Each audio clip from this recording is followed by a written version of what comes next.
En dépit de la défaite du Maroc en finale de la Coupe d'Afrique des Nations de football face au Sénégal 1-0, qui a suscité une vive déception populaire, les autorités estiment que l'essentiel est ailleurs.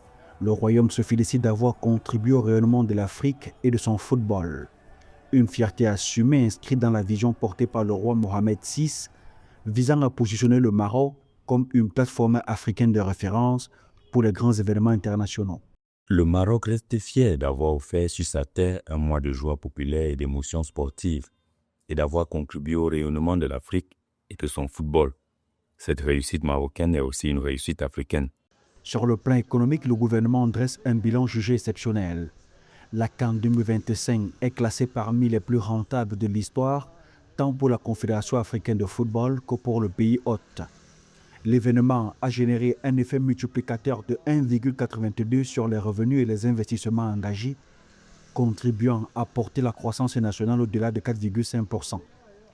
Environ 100 000 emplois directs et indirects créés, tandis que la consommation a progressé de 25 à 30% durant la compétition, illustrant l'impact immédiat sur l'ensemble de l'économie.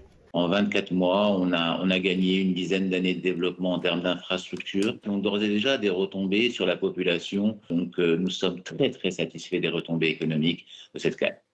Le tissu productif national aura fait son match. Selon les données officielles, plus de 3000 entreprises industrielles marocaines ont participé aux chantiers liés à la CAN, bien au-delà de la seule construction des stades. Routes, aéroports, réseaux ferroviaires, transports urbains, équipements publics et même infrastructures de santé ont bénéficié de cet élan. Pour le gouvernement marocain, cette réussite s'inscrit dans un travail de fond engagé depuis plus de 25 ans sous la conduite royale.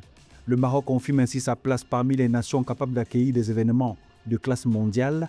La CAN 2025 aura également servi de répétition générale avant la Coupe du Monde 2030 que le royaume co-organisera avec l'Espagne et le Portugal.